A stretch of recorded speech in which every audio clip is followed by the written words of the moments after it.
Hello friends, welcome back to my channel ETM Academy. I am Abhishek Dubey from EduTech Master Academy. Today is our 8th video. So आज का topic है ternary operators. So what is ternary operator? So बिना किसी देरी के हम लोग करते हैं start. Let's get started.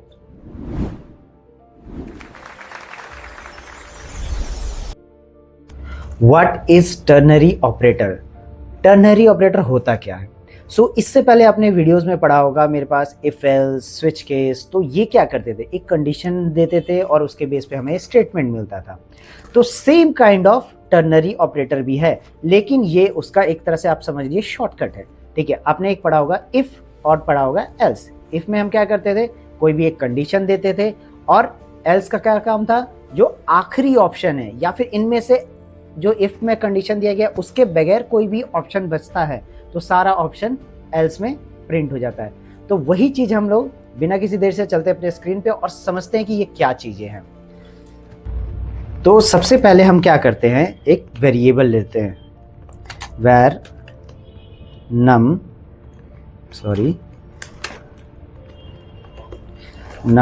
Equal to, मैं कोई एक नंबर ले लेता हूं जो कि आप कोई भी ले सकते हो, कोई फ़र्क नहीं पड़ता है. और देखिए इसके साथ साथ एक प्रोग्राम बनाना भी हम लोग सीख लेते हैं कि आपको ज़िंदगी में आगे में प्रॉब्लम ना हो.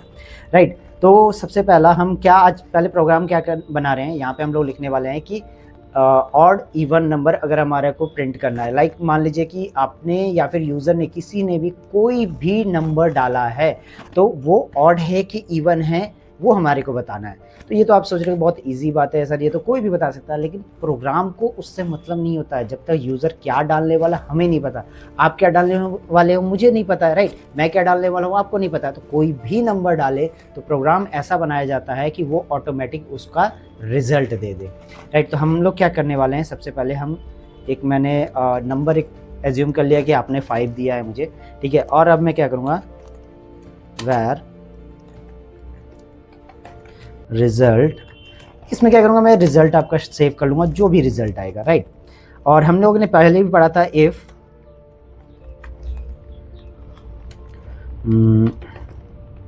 नम मॉडुलस 2 इक्वल टू, चलो मैं ट्रिपल इक्वल टू का यूज़ करके आपको दिखाता हूँ आज.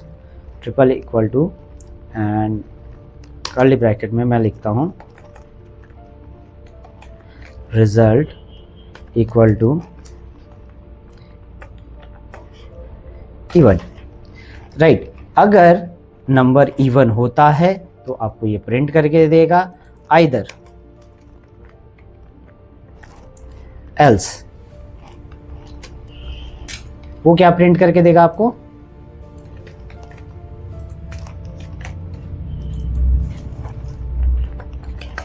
और प्रिंट करके देगा. तो ये सिंपल सा प्रोग्राम है, मैं पहले समझा देता हूँ प्रोग्राम क्या है. एक हमने यहाँ पे लिखा हुआ है नंबर्स, जो हम लोग ऊपर से कोई भी नंबर आएगा, मैं ज़रूरी नहीं है कि आपने 5 डाल दिया, 4 6 7 10 100 2000 5000 वॉट जो आपको लिखना लिख दीजिए. तो अब मैं क्या कर रहा हूँ, उसको चेक कर रहा हूँ, मैं डिवाइड कर रहा हूँ किससे, 2 से. और 2 इन दोनों का मतलब इस पूरे सेशन का जो भी आपका आंसर हो वो अगर 0 के बराबर आता है तो वो क्या करेगा, इवन प्रिंट करेगा. अब इसका मतलब क्या है, अगर मैं 2 से डिवाइड करता हूं तो जो उसका रिमाइंडर है, रिमाइंडर जो भी बचता है वो 0 बचना चाहिए. अगर 0 बचता है तो वो इवन है, आइदर 1 बचता है तो वो ऑड हो जाएगा. तो सिंपल सा लॉजिक क्वेश्चन है और ये आपको बहुत ईजिली समझ में आ गया होगा. तो अब मैं इसका आपको रिजल्ट दिखाता हूँ. तो ऑब्वियसली बात है, यहाँ 5 मैंने इनपुट में दिया है, तो मुझे क्या अभी करना है, पहले तो एक और चीज़ बचा है, console.log. ठीक है, हम इसके अंदर में रिजल्ट प्रिंट कर देते हैं. राइट, अब हम इसको सेव करके रन करते हैं. तो ये देखिए क्या आ गया, ऑड आ गया. राइट, बिकॉज मैंने यहाँ पे 5 प्रिंट किया था. अब यही आप अगर इसके जगह पे 6 लिख लेता हो, राइट, ऑब्वियसली बात है ये इवन नंबर है तो आपको आंसर में क्या आना चाहिए, इवन आना चाहिए. राइट, उससे ऑटोमेटिक आप देख पा रहे हो कि यहाँ इवन दिख गया है. तो एक्चुअली मुझे इफ एल्स तो पढ़ाना नहीं था, मुझे क्या पढ़ाना था, टर्नरी ऑपरेटर. तो टर्नरी ऑपरेटर को मैं इसमें यूज़ कैसे करूँ, तो मैं क्या करता हूँ, सिंपली यहाँ पे टर्नरी ऑपरेटर लिखता हूँ. तो उसके लिए मैं क्या यूज़ करूँगा, जो मैंने ऊपर वैर का यूज़ किया है, वैर सिंपल, कोई ज़्यादा नहीं. मैं क्या करूँगा, रिजल्ट के अंदर में मैं क्या कर रहा हूँ, एक कंडीशन लगाऊंगा. ठीक है। और सबसे पहले आपको ईजी टर्म में समझने के लिए मैं क्या कर रहा हूँ कि मैंने इवन ले लिया, ये क्या हो गया आपका फर्स्ट ऑप्शन, राइट। और सेकेंड ऑप्शन क्या हो गया आपका, ये सेकेंड ऑप्शन आपका ये हो गया। तो यही दोनों आपका आंसर आने वाला है, राइट। तो हम क्या करेंगे, इसको सिर्फ ऑप्शन बना देते हैं जिसमें हम लोग कोलन लगा देते हैं, सॉरी ये सेमी कोलन हो गया, कोलन लगा देते हैं, राइट। अब ये क्या हुआ, अगर आपका कंडीशन सेटिस्फाई हो तो ये आ जाए, नहीं हो तो ये आ जाए, तो सिंपल सा थॉट है। और अब हमारे को क्या करना है, कंडीशन लगाना। तो कंडीशन कहाँ लगता है आपको, क्वेश्चन मार्क से पहले। तो क्वेश्चन मार्क से पहले हम क्या करेंगे, सेम जो हम लोगों ने ये कंडीशन लिखा था, ये कंडीशन हम क्वेश्चन मार्क से पहले लगा देंगे। तो अब देखिए आप, जो ये चीज़ आपने यहाँ लिखा, पहला कंडीशन क्या है वो हम लोगों ने क्या किया, क्वेश्चन मार्क से पहले लगा दिया। अब हम लोगों ने का क्या था, सेकंड उसका जो भी रिजल्ट है अगर वो सेटिस्फाई हो तो ये पहला रिजल्ट जो कि यहाँ पे प्रिंट हो जाए, और ये हो गया उसका दूसरा रिजल्ट जो कि यहाँ पे प्रिंट हो जाए। तो यही था टर्नरी ऑपरेटर। और अब मैं क्या करता हूँ, इसको प्रिंट करके देखता हूँ कि ये हमारे को क्या ला के देता, और मैं इन सभी को कमेंट कर देता हूँ। तो आप देख लीजिए क्या होता है। तो ऑब्वियसली बात है, हमारे पास 6 है, तो आंसर क्या आना चाहिए, E1 आना चाहिए, राइट।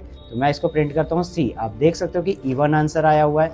तो आप सोचो इतना लंबा कोड को हम लोगों ने एक लाइन में लिख दिया, तो कितना मतलब जावास्क्रिप्ट कितना अच्छा चीज़ आपको प्रोवाइड करता है। बड़े से बड़े कोड को छोटा कैसे करे, ये आपको फैसिलिटी प्रोवाइड कर रहा है। तो आपको समझ में आ गया होगा कि क्या होता है, कैसे होता है। तो आपको इसमें किसी भी तरह का कोई भी डाउट हो रहा है तो प्लीज़ आप कमेंट सेक्शन में जाकर के ज़रूर लिखिए। मैं आपका ज़रूर कमेंट सेक्शन में सारे डाउट्स को पढ़ूंगा और उसको मैं नेक्स्ट वीडियो में ज़रूर क्लेरिफाई करूंगा। तो आज का सेशन यहीं पे ख़त्म होता है। तो आपको अगर समझ में नहीं आ रहा है तो प्लीज़ कांटेक्ट करें, नहीं आ रहा है तो कोई बात नहीं, आप कमेंट पे डालिए, हम वीडियो पे बताएंगे। और प्लीज़ यार आप लोग से रिक्वेस्ट है कि आप शेयर सब्सक्राइब ज़रूर करके जाएँ और लाइक ज़रूर करें, और don't forget about the hit the bell icon. Bye bye.